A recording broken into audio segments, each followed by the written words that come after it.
My gosh, I was more crazy about you than anybody until What came between us? Joan Leslie. Oh, darn.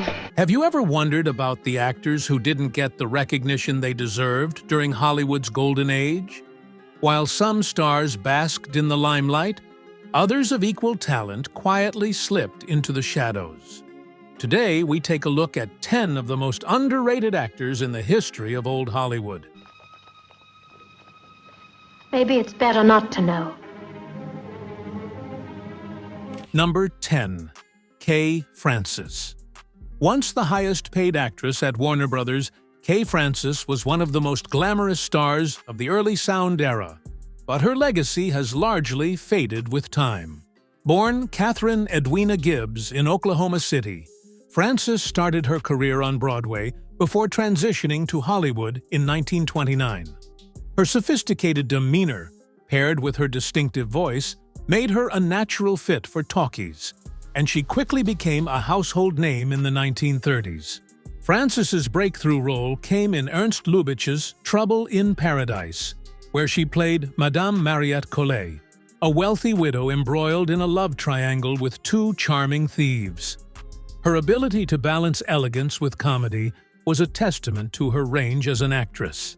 Throughout the 1930s, Francis dominated the box office, starring in a string of melodramas and romantic comedies that solidified her place as Warner Brothers' leading lady. Her reputation as a fashion icon also contributed to her fame, with fans emulating her style and critics praising her for her impeccable taste.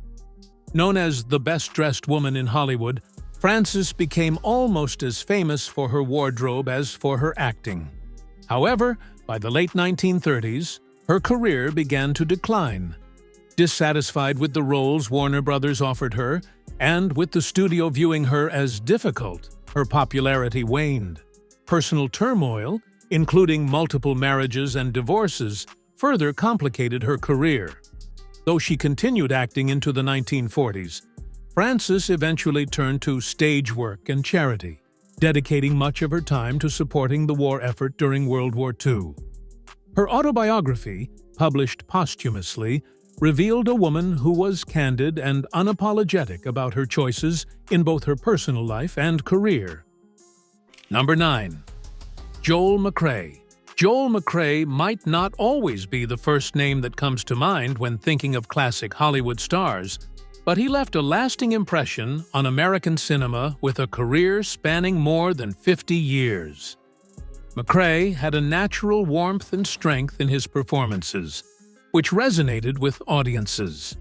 Starting out as a stunt double, McCrae's dedication to the craft of filmmaking was evident from the beginning. One of his standout performances came in Sullivan's Travels, where he played a Hollywood director pretending to be a hobo to better understand the struggles of everyday people. His blend of humor and heart made the character relatable and showcased his charm. McCrae wasn't just known for his comedic roles, though. In Alfred Hitchcock's Foreign Correspondent, he played a journalist caught up in international intrigue. His cool demeanor and natural style fit perfectly in the suspenseful plot, proving that he could handle action just as well as comedy. Whether in westerns, thrillers, or comedies, McCrae's down-to-earth presence made him a memorable figure in Hollywood's golden era. Number 8. Miriam Hopkins. Miriam Hopkins is a largely forgotten gem of Hollywood's golden age, but her brilliance on screen endures in the films she left behind. Known for her Southern charm and wit, Hopkins had a versatile career that spanned stage and screen, from dramas to comedies.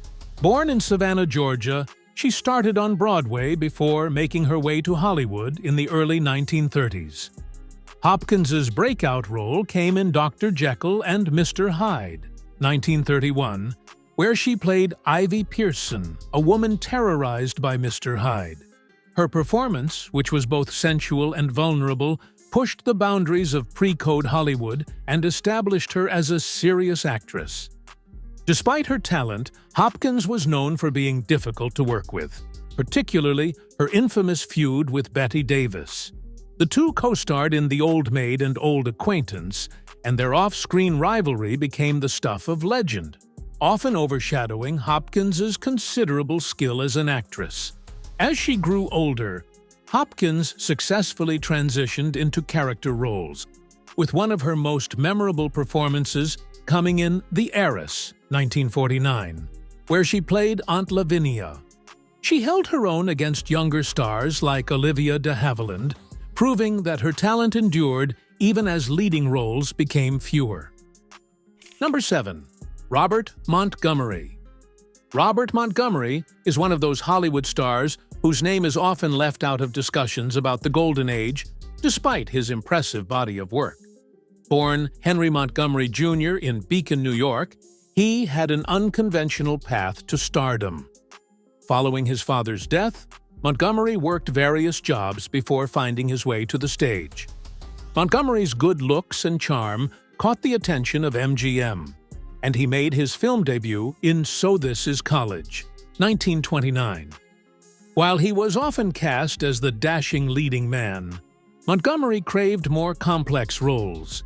His portrayal of a psychopathic killer in Night Must Fall earned him his first Academy Award nomination and showed Hollywood that he was capable of much more than light comedy. During World War II, Montgomery's career took an unexpected turn when he enlisted in the U.S. Navy, serving as a lieutenant commander and participating in the D-Day invasion.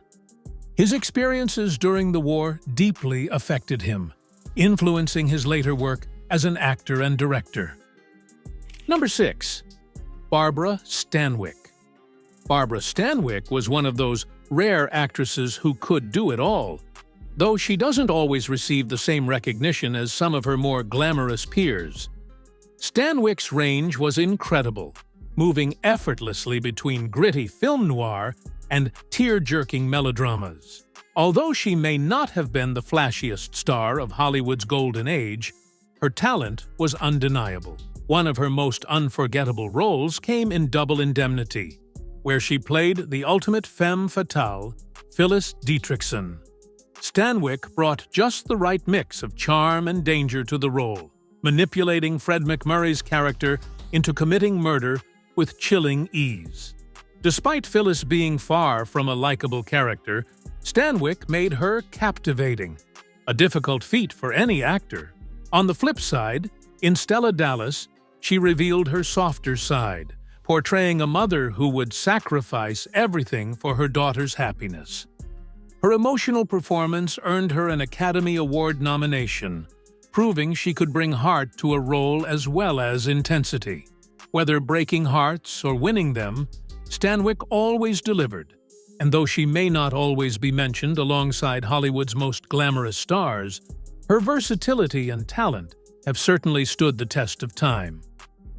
Number 5. John Garfield. John Garfield was a trailblazer for the naturalistic style of acting that became popular in the mid-20th century. Born Jacob Julius Garfinkel in New York City, Garfield's early life was marked by poverty, but he found a creative outlet in acting. He joined the group theater in the 1930s, a company known for its emphasis on realism, which shaped his approach to performance.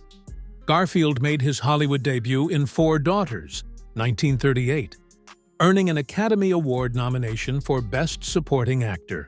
Unlike many polished leading men of the era, Garfield brought a gritty, working-class authenticity to his roles that resonated with audiences. He quickly became known for playing characters that dealt with social issues, such as his role in Gentleman's Agreement, 1947, where he confronted anti-Semitism head-on. His most iconic role came in The Postman Always Rings Twice, 1946, where he starred as Frank Chambers, a drifter caught in a passionate affair with Lana Turner's character. His intense performance helped define the film noir genre, and his chemistry with Turner remains legendary. Garfield's career was tragically cut short by the Hollywood blacklist during the McCarthy era. Refusing to name names during the House Un-American Activities Committee hearings, Garfield was blacklisted, and the stress of the ordeal likely contributed to his untimely death from a heart attack at the age of 39. Number 4. Edward G. Robinson. Edward G. Robinson may not have had the dashing looks of his Hollywood peers, but his distinctive voice and strong screen presence made him unforgettable. Though often overshadowed by more traditionally handsome leading men, Robinson's talent and versatility left an indelible mark on American cinema.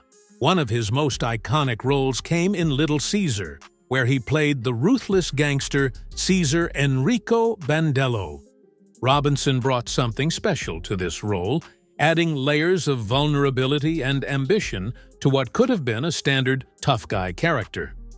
His portrayal turned Bandello into a tragic figure, setting a new standard for movie villains.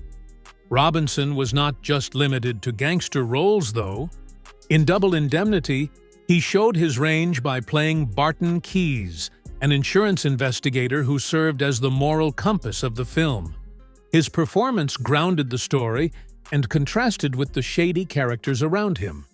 Whether playing a gangster or a meticulous investigator, Robinson brought a complexity to his characters that kept audiences captivated. He may not have had the traditional looks of a leading man, but his acting talent and magnetic presence made him a true Hollywood legend. Number 3. Dana Andrews. Dana Andrews was a Hollywood actor who exuded a subtle strength that made his performances stand out. Surprisingly, Andrews didn't initially aim for a career in acting. His first dream was to become a singer.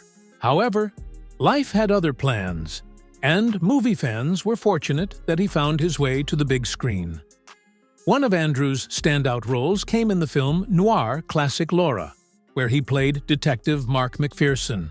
His portrayal of a man slowly falling in love with a woman he believes to be dead was filled with quiet intensity. Andrews didn't need flashy dialogue to express the character's obsession and longing. His ability to convey emotion with just a look or gesture was a true testament to his talent. Though some of his later films weren't considered blockbusters, Andrews consistently delivered top-tier performances. Movies like Where the Sidewalk Ends and While the City Sleeps may have been labeled as B-movies, but Andrews' commanding presence helped them gain appreciation over time. His ability to elevate any role, no matter the size or budget, cemented his place in Hollywood history. Unfortunately, despite his immense talent, Andrews didn't always receive the recognition he deserved. Number 2. Lizabeth Scott. Lizabeth Scott, with her signature husky voice and sultry gaze, epitomized the femme fatale in film noir. Despite her captivating presence, she never attained the lasting fame of many peers. Born Emma Matzo in Scranton, Pennsylvania, Scott's path to Hollywood was unconventional. She began as a model in New York City, transitioned to Broadway as an understudy, and was discovered by producer Hal Wallace, who offered her a contract with Paramount Pictures. Scott's film debut in You Came Along showcased her mix of vulnerability and toughness, which became her trademark in the noir genre. Her role in Dead Reckoning alongside Humphrey Bogart solidified her status as a femme fatale, portraying Elizabeth Dunn, a mysterious woman with a hidden agenda. Holding her own against Bogart highlighted her talent. In Pitfall, she delivered a nuanced performance as Mona Stevens, a model torn between two men. Despite her talent, Scott struggled with typecasting, limiting her career growth. She fought the studio system for diverse roles, but her efforts were often in vain. Personal struggles and rumors about alleged ties to organized crime further complicated her career.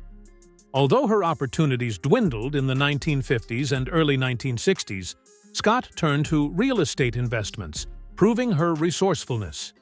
She made occasional appearances at film festivals where fans celebrated her contributions to noir. While her career never fully rebounded, Scott's legacy as a noir icon endures. Number 1. Gladis Cooper. Gladis Cooper, the English-born actress, built a career that spanned the silent film era, stage performances, and the golden age of Hollywood. Despite her immense talent, she is often overshadowed by her more flamboyant contemporaries. Cooper's journey to stardom began in the theater, where she developed the commanding presence that would become her signature. When she transitioned to Hollywood in the 1940s, she found herself typecast in roles as formidable matriarchs and aristocratic figures. Yet, beneath the stern exterior of these characters, Cooper brought nuance and depth, elevating them beyond simple stereotypes. Her portrayal of Mrs. Vale in Now, Voyager remains a testament to her skill. As Bette Davis's domineering mother, Cooper delivered a chilling yet pitiable performance, earning an Academy Award nomination for Best Supporting Actress. Her ability to steal scenes without overshadowing her co-stars set her apart in an industry dominated by larger-than-life personalities. Cooper also left her mark on television, with her appearances on The Twilight Zone becoming iconic. In the episode Nothing in the Dark, she held her own opposite a young Robert Redford, showing grace and aplomb alongside the future superstar. And that's the end of our look at Hollywood's most underrated actors. Their talents and performances still shine today. If you enjoyed this, don't forget to like, subscribe, and hit the bell for more. Thanks for watching.